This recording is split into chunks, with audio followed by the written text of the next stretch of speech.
Familia, muy buen día, qué gusto saludarles en esta mañana. Me da gusto poderles saludar, compartir con todos ustedes este tiempo. Este mes hemos estado abordando el Evangelio de Mateo, como ya tenemos un tiempo, pero nos hemos ido a través con lupa, buscando los detalles acerca del tiempo de la muerte, de la resurrección. Vamos a ver este tema el día de hoy, pero hemos abordado lo que sucedía específicamente con el sacrificio de Cristo en la cruz. Vimos acerca de cómo se celebraba, qué era lo que estaba celebrando con sus discípulos. Hemos visto eso, hemos visto varias cosas a detalle, y la intención que nosotros tenemos con todo esto es que tú y yo desarrollemos un corazón agradecido con lo que Jesús hizo. Fíjense que muchas veces yo me encuentro y les pregunto a las personas: oye, ¿tú crees en una vida después de la muerte? Les pregunto así directamente: ¿tú crees en una vida después de la muerte? Y fíjate que es una respuesta muy recurrente, que las personas hacen una pausa y dicen: no estoy seguro de eso, pues como si no te podría responder eso porque no me ha sucedido, como si ellos quisieran tener una base personal de algo que les sucedió a ellos para poder responder. Y lo que más me llama la atención es que esa es la respuesta más típica que encuentro, en que no tienen una certeza de una vida eterna, una vida después de la muerte, pero también tienen una fe. O sea, son personas que sí tienen una fe en Dios, una creencia en Dios, en Jesús. ¿Sí creen ellos en eso? Y por eso a mí me asombra. Primeramente les digo: oye, ¿tú tienes una fe en Dios, en algo espiritual? Sí, sí creo en Dios. ¿Tú crees en la Biblia? Sí, sí creo en la Biblia. ¿Tú crees en Jesús? Sí, sí creo en Jesús. Entonces ¿tú crees que existe una vida después de la muerte?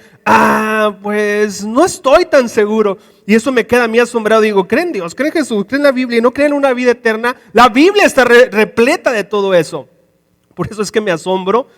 Y el día de hoy vamos a nosotros abordar un tema que es la columna vertebral del cristianismo. Y me refiero a eso porque dentro de las religiones solamente hay algunas religiones que son basadas en una persona en sí. Conocemos la religión del Islam con Mahoma, conocemos el budismo con Buda, conocemos varias cosas con un personaje específico, el judaísmo con Abraham y el cristianismo con Jesús. Pero de todas las religiones que son basadas no en una filosofía, porque también hay religiones que se basan en una filosofía en donde no hay una persona, un personaje al cual ellos siguen. Dentro de las religiones que sí se basan en una persona, de todos ellos, excepto de Cristo, se conoce su tumba, se adora en su tumba. Cada año van y los del Islam y dan vueltas en la tumba de Mahoma y hacen unas fiestas impresionantes y no hay ningún problema para ellos. Ellos reconocen, están agradecidos de que su líder y maestro está en su tumba y es un privilegio para ellos. Pero en el cristianismo es distinto, porque nosotros decimos que su tumba es una tumba vacía. El estudio de esta mañana lo titulé: ¿quién movió la piedra? ¿Quién movió la piedra? Y nosotros vamos a abordar este tema de la resurrección. Es sumamente importante. Primeramente porque si esto es un mito, es una leyenda, esto que Jesús existió, que resucitó, es un mito, lo que hacemos es una pérdida de tiempo. Jesús no sería el Mesías. Todo lo que nosotros abordamos acerca de la redención de nuestros pecados, la hora en que murió, fue sacrificado, lo que Jesús estaba haciendo por nosotros, nuestros pecados no estarían perdonados, el sacrificio ante Dios no sería aceptado, porque el Mesías tendría que haber resucitado como se dice que Jesús lo hizo. Entonces es sumamente importante. A mí me encanta que hombres escépticos, con preparación académica, han decidido hacer un espacio en sus vidas para poder demostrar que la resurrección de Jesús es una mentira. Y algo que me ha encantado es que dedican sus horas, su día. Yo voy a demostrarles, por ayudar a un amigo, ¿no?, que para él lo envolvieron en la religión cristiana, y para ayudarlo pues voy a poder ayudarlo a través de la investigación, y le voy a demostrar cómo la resurrección es un mito, es un cuento, es una cosa de una fábula que no puede ser demostrado. Pero tú te vas a dar cuenta que esos hombres se rinden a Jesús al ver las evidencias y decir, no tengo para dónde, no tengo para dónde. Esto no lo puedo demostrar que es una mentira, sino lo contrario. Escépticos volverse a Cristo solamente por consultar las evidencias y querer demostrar lo contrario, rinden sus vidas a Cristo. Uno de ellos es Lee Strobel. Él ha escrito varios libros, él es un prominente abogado. Ha escrito libros como El caso de Cristo, El caso del Creador, varios casos. Él desde su mente de abogacía ha escrito esos libros, y él desde su escepticismo, él se quiso dedicar a eso y no pudo. Otro hombre más atrás se llama Frank, no recuerdo en este momento su apellido. Él era reportero y también de la misma manera dice, voy a dedicar un año de mi vida a investigar la resurrección para demostrar que es una mentira, y cayó a los pies de Cristo viendo que no era así. Entonces vamos a abordar nosotros el Evangelio de Mateo capítulo 28, vamos más atrás del 28, vamos nuevamente al 27 para poder tener un contexto. Voy a leer la nueva versión, nueva traducción viviente, Mateo 26, y vamos a abordar déjenme les digo, desde el versículo 27, 62. Mateo 27, 62. Dice lo siguiente en el versículo 62. Al día siguiente, que era el día de descanso, los principales sacerdotes y los fariseos fueron a ver a Pilato. Le dijeron, Señor, recordamos lo que dijo una vez ese mentiroso, se refería a Jesús, cuando todavía estaba con vida. Luego de 3 días resucitaré de los muertos. Por lo tanto, le pedimos que selle la tumba hasta el 3er día.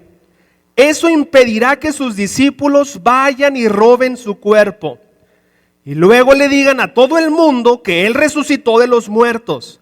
Si eso sucede, estaremos peor que al principio.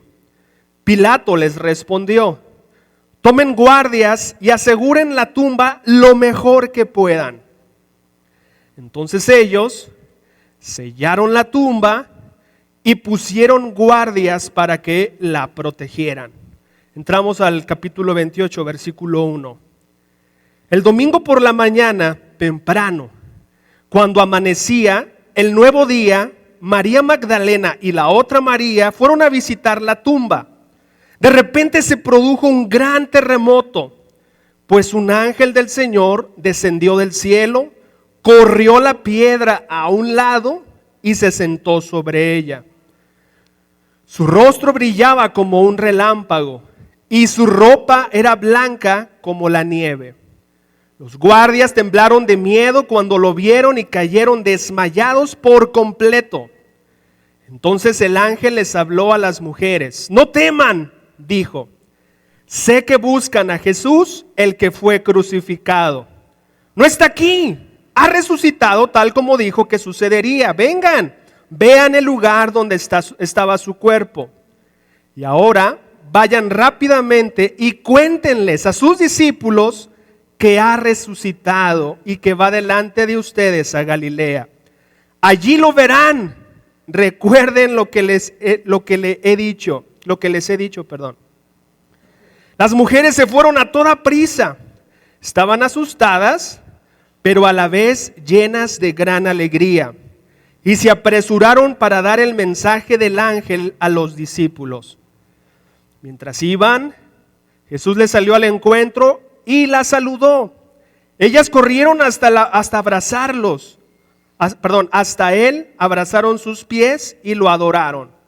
Entonces Jesús les dijo, no teman, digan a mis hermanos que vayan a Galilea y allí me verán. Vamos a detenernos aquí. Lo que han estado investigando respecto al escepticismo de que Jesús no resucitó y que esto es un mito, un cuento, un invento de los cristianos, se necesita resolver entonces cómo la tumba estaba vacía y cómo fue que sacaron el cuerpo, quién lo sacó, en qué momento, etcétera.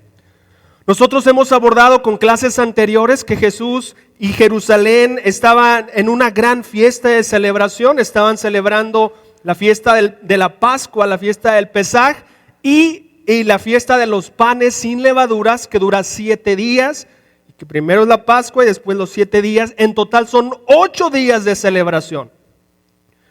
La fiesta de los panes sin levaduras comienza y termina con una celebración, independientemente el día en que caiga el primero y el último día de la fiesta de los panes sin levadura. Los judíos celebraban por orden de Dios como si fuera un Shabbat, no trabajaban, como si fuera como lo que tú has escuchado, cómo se debe de dirigir un judío en el sábado, así se tendrían que comportar en el primer día y en el último día de la fiesta de los panes sin levadura. Todo esto yo te lo quiero comentar para que tú puedas entender, porque vas a ver menciones de estos días de descanso y tú dices, a ver, ¿qué era día sábado y por qué están descansando? Porque le mencionaban, este día será una conmemoración especial, un sabbat un tiempo dedicado al Señor. El primer día de los panes sin levadura y el último día de esa celebración que es el séptimo día. Entonces imagínate la escena de la Pascua. El 14 del mes Nisan, en los judíos se celebra la Pascua, están ahí y tienen que terminar antes de las 6 su cena de Pascua porque se inicia el Shabbat o el día especial de la fiesta de los panes sin levadura, que comienza con un Shabbat y termina con un Shabbat en el séptimo día, independientemente del día que caiga. Oye, Feri, si dentro de esos días cae un sábado, se tiene que vivir el Shabbat. Así que si en la fiesta hay 3 Shabbat que viven ellos, lo hacen, ¿ok? Entonces cuando Jesús muere, José de Arimatea está a punto de acabar, Jesús muere el 14 de Nisan, el día donde son sacrificados y es celebrada la Pascua. José de Arimatea, un hombre judío que se convirtió al cristianismo secretamente, era miembro del Concilio Supremo y pidió a Pilato, como Jesús fue su sentencia fue dictada por Pilato, eso lo hace que todo el proceso ya de esa persona condenada, Roma se hace cargo de lo que suceda con él, no los judíos. Si yo ya traigo y me traen a mí a sentenciar a un hombre, ahora me hago cargo en todo momento, desde que lo voy a crucificar, donde lo voy a enterrar, donde lo voy a cuidar, Roma se tendría que hacer cargo, no los judíos. Ok. José de Arimatea, entendiendo eso, le pide permiso porque ya es hora que casi comienza el Shabbat de los panes sin levadura y le pide a Pilato, oye, ¿me das chance de bajar el cuerpo de Jesús? ¿Cómo? ¿Ya está muerto? ¿Te acuerdas? Hay otro texto en los evangelios. ¿Ya está muerto Jesús? Ya está muerto. Pregunta a los soldados, ¿es cierto que ya está muerto? Sí. Y le permite a José de Arimatea, un hombre rico, un hombre con buena posición, que podía tener esa cercanía con Pilato para poderle dar el cuerpo de Jesús antes de comenzar el Shabbat de la fiesta de los panes sin levadura. Tenía que movilizarse lo más pronto posible. Lo bajan, lo guardan, lo pone en un sepulcro cercano a la crucifixión y lo ponen le pide ayuda a Nicodemo, quien secretamente se entrevista con Jesús según los evangelios acerca de la vida eterna, y sellan con una gran piedra donde pusieron a Jesús. Y lo que nosotros estamos viendo, el desarrollo, nos permite ver la palabra de Dios, que las mujeres, María Magdalena, de quien Jesús sacó 7 espíritus malignos, siempre estuvo a su lado, siempre estuvo, no se separaron. Sabemos que los discípulos huyeron, pero que las mujeres fueron fieles a Jesús. Lo seguían de cerca, vieron dónde lo enterraron, dónde estaba el sepulcro, estaban atentas esas mujeres. Esas mujeres, nos dice la palabra de Dios, obviamente que guardan el Shabbat de los panes sin levadura. Después al segundo día van y compran esencias aromáticas. Después otro día ahora entra un Shabbat de que cae en sábado y tienen que guardarse para ir por él a poderle proveer esa honra que su amigo merece. Es increíble el corazón tierno de las mujeres que tienen hacia Jesús en no estar separadas en ningún momento y de darle agradecimiento a Jesús aún en el momento de su muerte. Son esas mujeres lo que nosotros estamos leyendo Mateo, que muy de mañana, el día domingo, ellas van de manera secreta porque el huerto en donde está ese sepulcro es privado, es propiedad privada y no te tienen que ver. Obviamente quienes están a cargo estuvo a cargo de esta persona que era muy famosa, Jerusalén con tanta gente, Roma estaba a cargo de que esto no pasara, y lo que nosotros leímos es que los mismos sacerdotes le pidieron 3 días, dame 3 días para que este hombre, estos locos ni vengan a robarlo y que esté ahí pudriéndose en el sepulcro, porque está tan loco que son capaces de venir a robar. Los discípulos estaban espantadísimos, huyeron cuando lo atraparon, no creo que se atrevieran a venir a robarlo, las evidencias así eran. También nosotros vemos que no creían ni las mujeres, ni los discípulos, ni nadie que Jesús iba a resucitar. Aún no entendían el mensaje que continuamente Jesús les decía: voy a ser sacrificado y a los 3 días me levantaré. Los sacerdotes estuvieron atentos a eso me llama la atención, que estuvieron más atentos que los mismos apóstoles, que estaban escondidos y todos temerosos o hasta que no habían entendido.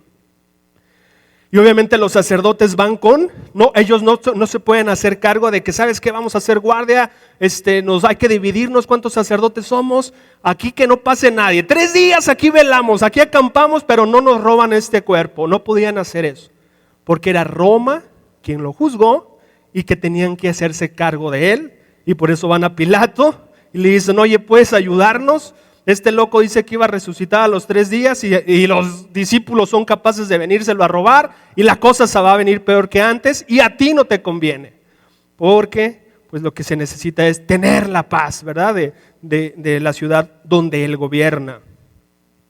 Y la pregunta que yo quiero hacerte, que tú tienes que hacerte, y que el investigador que hace si Jesús resucitó, es: ¿quién movió esa piedra? ¿Quién robó ese cuerpo? ¿Cómo es que Jesús y la tumba de Jesús es una tumba vacía? Tienes que responder eso. Si tú no crees en Jesús, si eres un escéptico, si tú dices que esto es un rollo, tienes que saber con argumentos responder cómo es y quién fue quien robó ese cuerpo. Porque esa es otra hipótesis. Jesús no resucitó, entonces lo robó. Dime quién. Tienes que encontrar en tu investigación, a través de tu análisis, quién robó el cuerpo de Jesús, y no lo vas a poder responder. Entonces aquí tenemos que se montó una guardia, esta situación de la guardia que estaban cuidando el sepulcro de Jesús. Estaba primeramente una piedra. A las mujeres es interesante que el Evangelio de Marcos nos dice que no le interesaba la guardia cuando iban a llenar a Jesús, a poderle rendir honores a través de la unción de sus ungüentos que habían preparado. No les importaba la guardia. Iban de camino las 3 mujeres y estaban pensando: ¿cómo le haremos para mover la piedra? ¿Quién nos ayudará? Dice el Evangelio de Marcos que esa era su preocupación. ¿Quién les iba a ayudar a mover la piedra? No estaban pensando: oye, ¿cómo le vamos a hacer con la guardia? Por eso hay muchos especialistas que dicen que no había una guardia, que solamente existía la piedra muy grande, incapaz de que un solo hombre lo pudiera mover.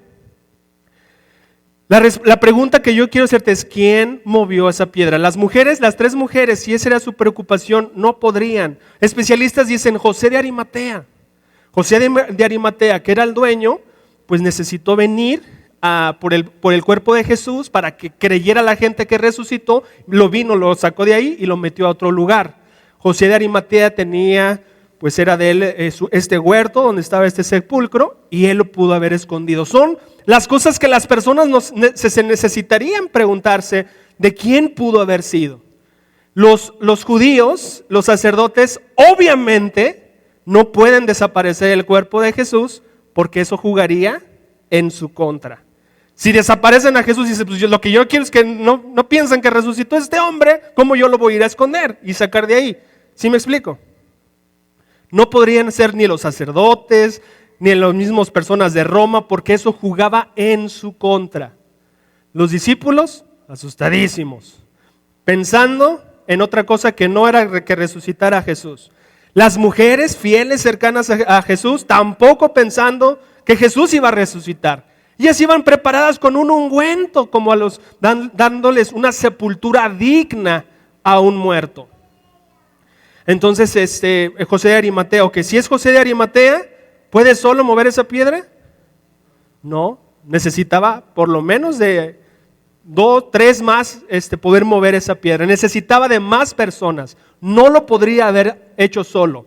¿Por qué preguntas eso, Fer, de que si solo? Ok, porque después hubo un polvorín de noticia en ese momento que Jesús había resucitado. Y o José de Arimatea, o los que acompañaron a Jesús de Arimatea, cualquiera de las personas podría decir, no, yo la acompañé y nosotros lo sacamos y lo pusimos en otro lugar.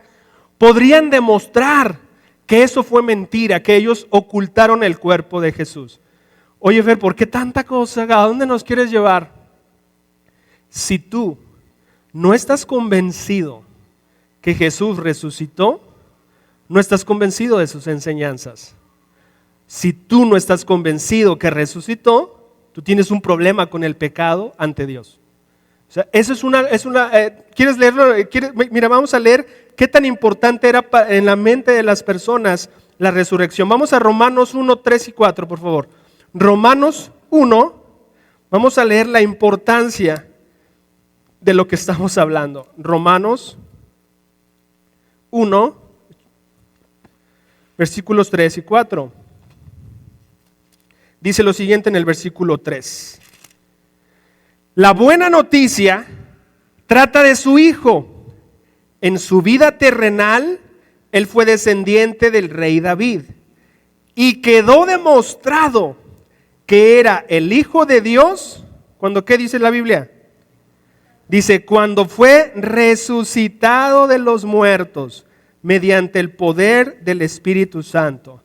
Dice, mira, Jesús tendría que ser descendiente del rey David, pero dice, y quedó demostrado que era el Hijo de Dios cuando fue resucitado. La resurrección era importantísimo. Romanos, por favor, 4:25. Romanos 4:25. Dice Romanos 4:25, dice, Él fue entregado a la muerte por causa de nuestros pecados y resucitado para hacernos justos a los ojos de Dios. Si no resucita, no nos puede hacer justo a los ojos de Dios. Efesios 2:5, por favor, vamos a Efesios 2:5. En Efesios 2:5 dice así.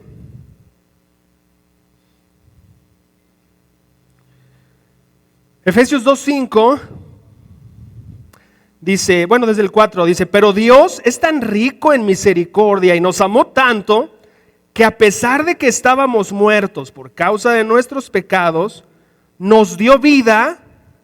Chécate cuándo levantó a Cristo de los muertos. Es solo por la gracia de Dios que ustedes han sido salvados. Vamos a leer Primera de Pedro 1, 3 y 4. Primera de Pedro, capítulo 1, versículos 3 y 4.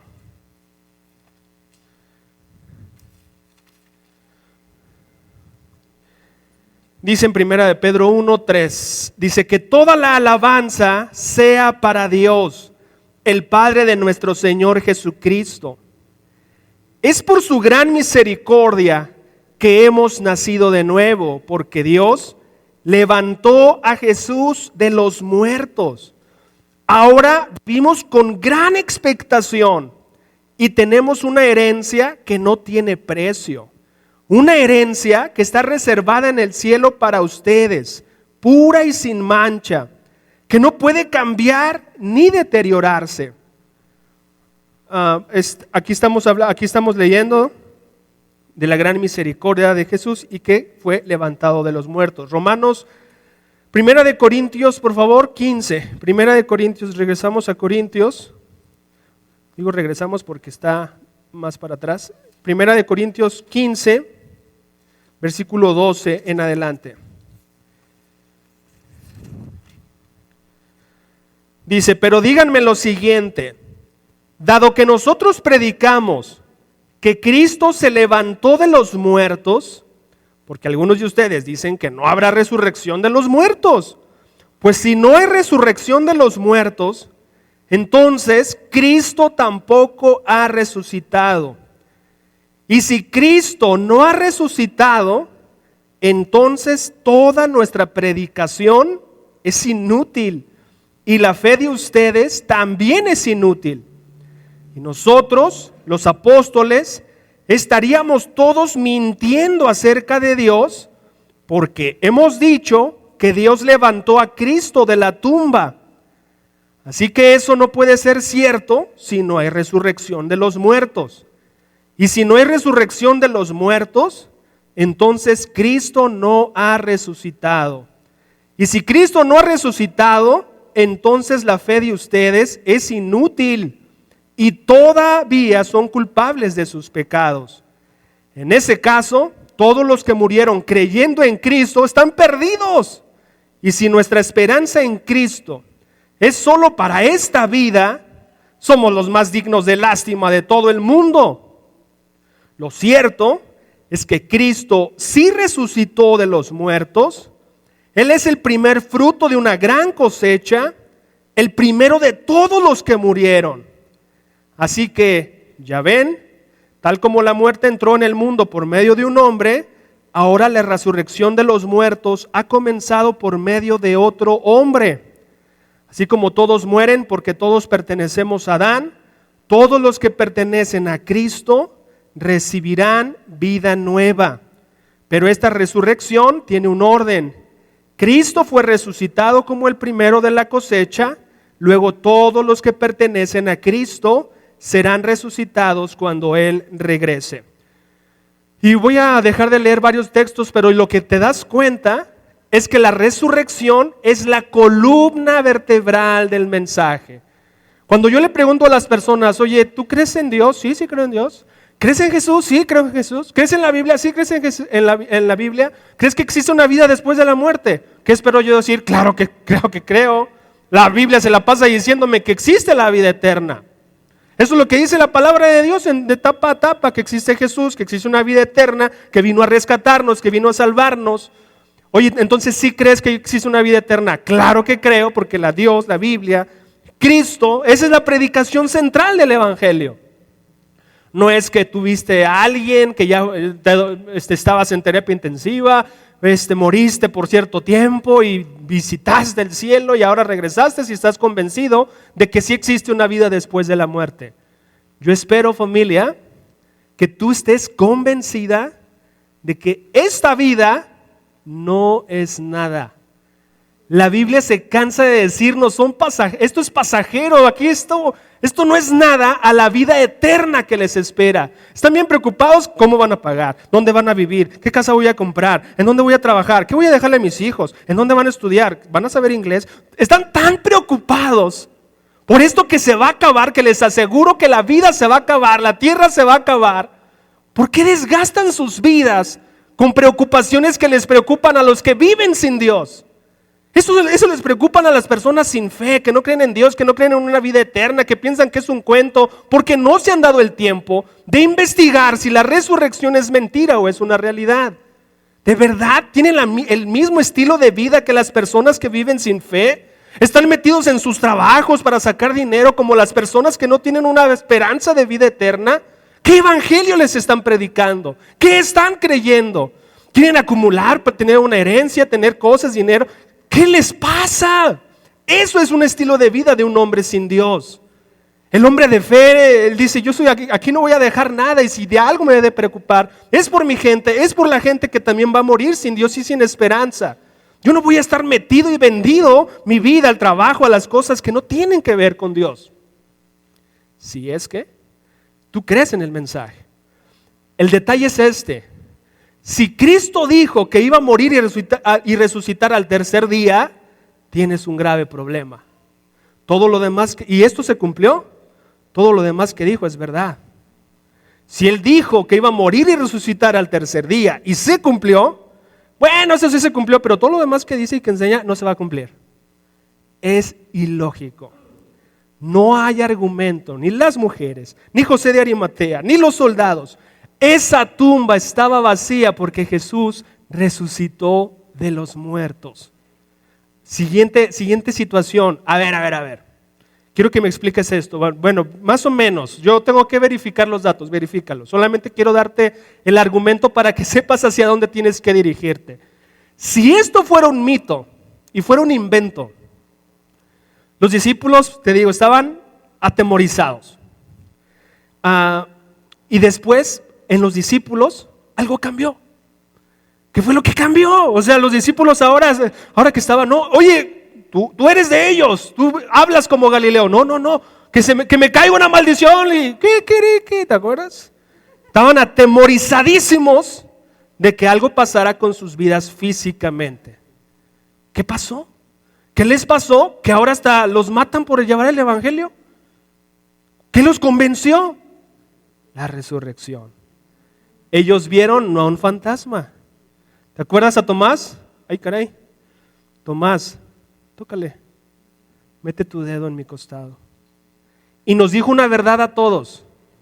Dichoso o bendito aquel que cree sin haber visto. Ustedes tienen una dicha increíble, me ven, me estoy echando un zarandeado con ustedes, un pescado.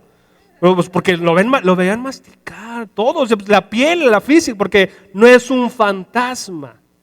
Era una persona, era algo nuevo, porque es el primero en resucitar. Entonces para ellos era algo increíble, obviamente se desaparecía, luego le aparecía, vemos que se le apareció a más de 500, a ellos comieron juntos, lo que ahorita nos leía Pablo, se echó su zarandeado con Pedro para restaurarlo. Era algo que ellos vieron físicamente y cambió totalmente la vida de siendo cobardes a darlo todo. Por eso es que yo quiero decirte, ¿cómo está mi vida respecto a la resurrección? ¿Se ve como los cristianos? ¿Mis prioridades son como los apóstoles, como los hombres del cristianismo que yo veo? ¿Son mis prioridades así? ¿O son mis prioridades como la gente a mi alrededor? Me parezco mucho a mis primos, tíos, amigos, vecinos, que no tienen una fe como yo digo tenerla. Eso a mí me espanta. Que tengamos una vida parecida al mundo. Prioridades, gustos, parecida al mundo. Entonces no estamos creyendo en las palabras de Jesús. Ok, quiero que me expliques, si no resucitó y esto es un invento, ¿por qué su ministerio de Jesús?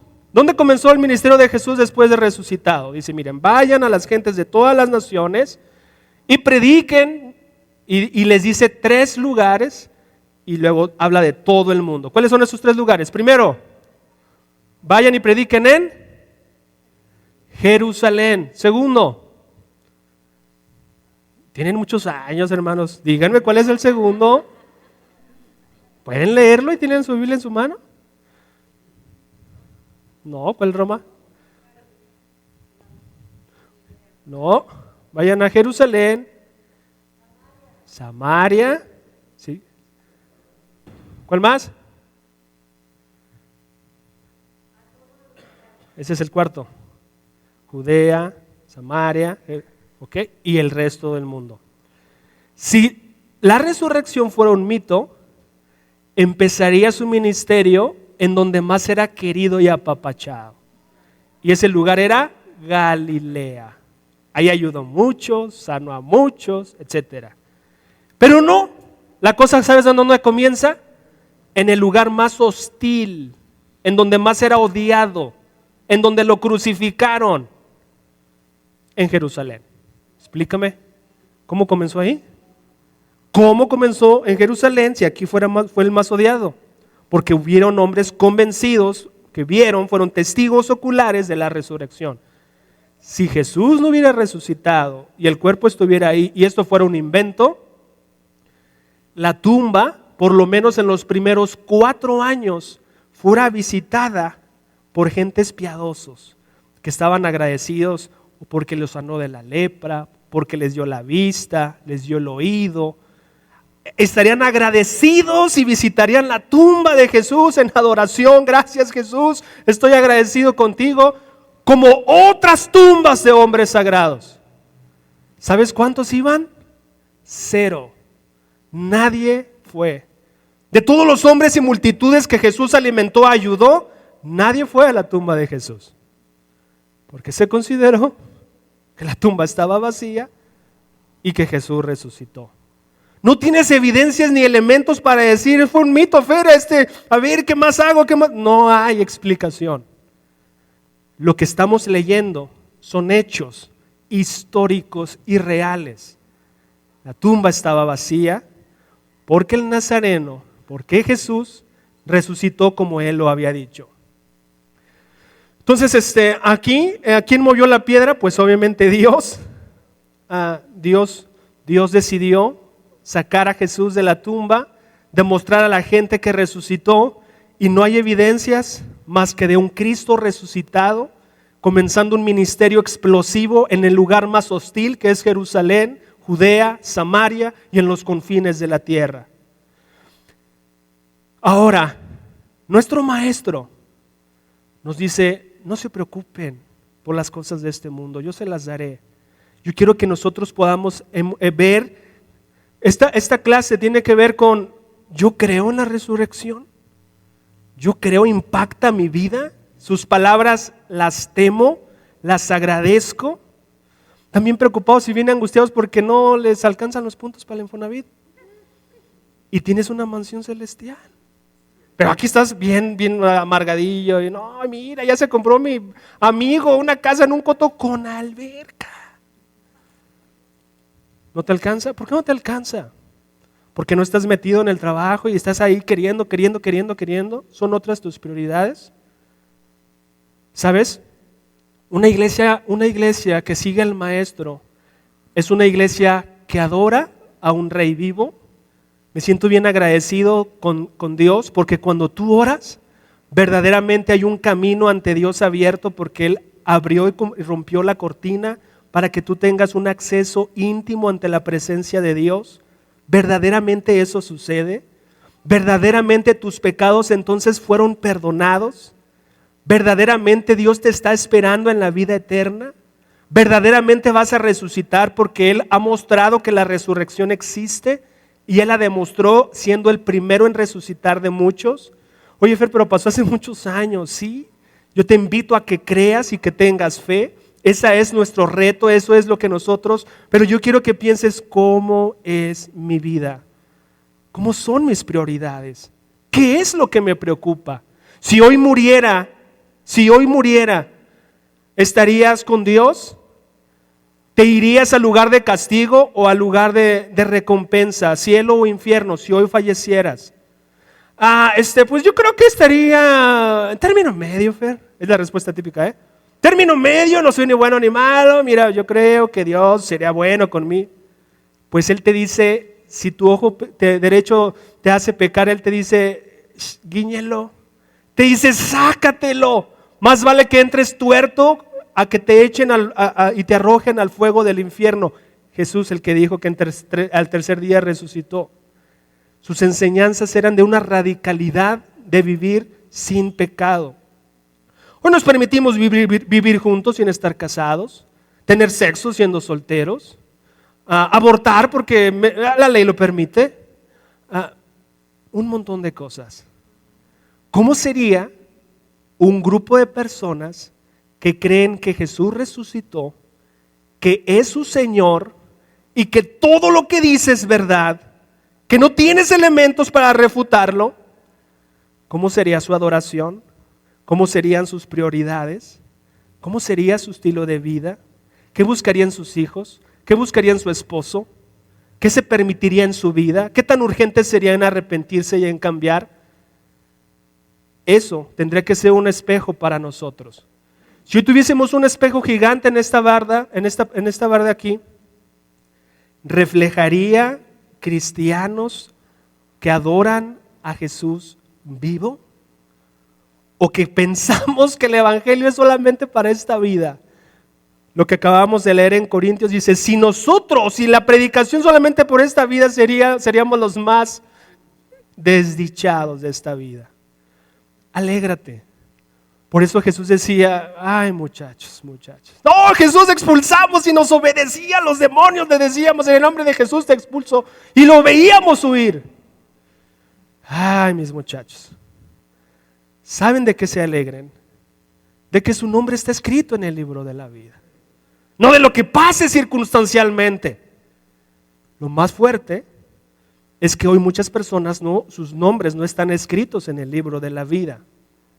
El bautismo significa unirte a la muerte y a la resurrección de Cristo. Y eso fue lo que sucedió contigo y conmigo. Pero necesitamos, familia, ser una iglesia misionera para una ciudad que se pierde de un mensaje que Cristo nos dijo, por favor, sálvenlos. Ustedes son el plan A y no hay plan B. Yo los quiero utilizar a ustedes. Ahora, sus vidas tienen que ser sencillas, no complicadas. No que tengan que estar todo el tiempo trabajando porque esta casa me costó mucho. No, vidas sencillas.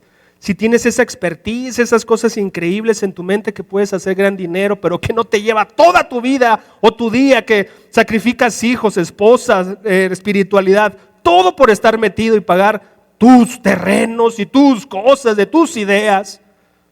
Si eso te lleva a tu vida, estás mal. Ese nunca fue mi mensaje, que tú te arraigues a este mundo, porque dice Jesús que esta tierra, ¿qué va a pasar? Todo será destruido. Y solamente lo que nos preocupa dice que su alma esté protegida. Así que familia, Jesús resucitó. Nuestras vidas deben reflejarlo. Tú lees páginas y dices, la vida lo refleja de ellos. ¿Para dónde te haces? Y dices, ay, híjole. Pero lo que ellos los motivaba. Yo no sé cómo sería ser testigos de la resurrección, ¿no? Imagínate ver a Jesús, ¡ay, híjole! Porque comieron con ellos y todo, lo vieron crucificado, y verlo, pues eso para ellos cambió su vida, que estuvieron dispuestos a ser martirizados, porque ellos sabían, yo no muero por una mentira, no soy tonto, no estoy muriendo por una mentira, estoy completamente convencido. Si necesitas arrepentirte, arrepiéntete. La Biblia nos enseña a arrepentirnos si hay algo que nosotros necesitamos arrepentirnos en nuestros pecados. Así que el día de hoy yo quiero que te vayas con eso. La tumba estaba vacía. ¿Quién quitó la piedra? Resucitó. Nadie la pudo haber quitado. No tienes argumentos para poder decir lo contrario. Pero la resurrección es la columna vertebral no solamente de la Biblia y de la fe cristiana, de tu vida y de tu fe. Esa es la columna vertebral. Así que bueno, aquí vamos a concluir. Quiero que cuando tú estés leyendo la Biblia en tus tiempos personales, yo quiero que tú veas cómo era, cómo se traducía esta verdad en la fe de las personas. Quiero que tú leas por qué eran sus prioridades, por qué hacían con esta verdad. Y si te pareces a la gente a tu alrededor, tienes un problema. No podemos parecernos. Pablo decía, no se amolden al mundo actual. Cambien su manera de pensar para que cambien su manera de vivir. De hecho dice, no se amolden al mundo. Somos distintos. No apaguen su luz. Seamos esa luz que alumbra en la oscuridad. Y dice, oye, ¿tú por qué te vas temprano? Oye, ¿por qué tratas a tu esposa así? Oye, ¿por qué tú eres excelente en tu trabajo? Oye, ¿por qué tú eres honesto? Oye, ¿por qué? Sé una luz y no alguien igual a los que te rodean, porque no estamos viviendo así, reflejando que Jesús, servimos y vivimos para un Jesús vivo. En mi corazón estoy convencido y deseo estar convencido más todavía, porque yo sé que necesitamos cada vez dar pasos de esa fe sincera, que yo quiero ser honesto contigo. Por eso me dedico a lo que me dedico, porque creo que este mensaje es verdadero. Si no, dedícate a ver a otra cosa. ¿Para qué hablas de un libro de ciertos personajes que son ficticios? Que es mentira. Pues yo no soy tonto, o al menos creo no ser tonto. Pues me dedico a otra cosa. ¿Para qué me expongo y para qué me quemo en ese tipo de situaciones? Así que si tú en este momento tienes una duda, investiguemos juntos. Si no estás convencido, convenzámonos. No te estoy diciendo, cree lo que te estoy diciendo en este momento, no. Vamos a las fuentes, hay que investigarlo sin problema, pero que tú termines convencido por ti de lo que pasó realmente.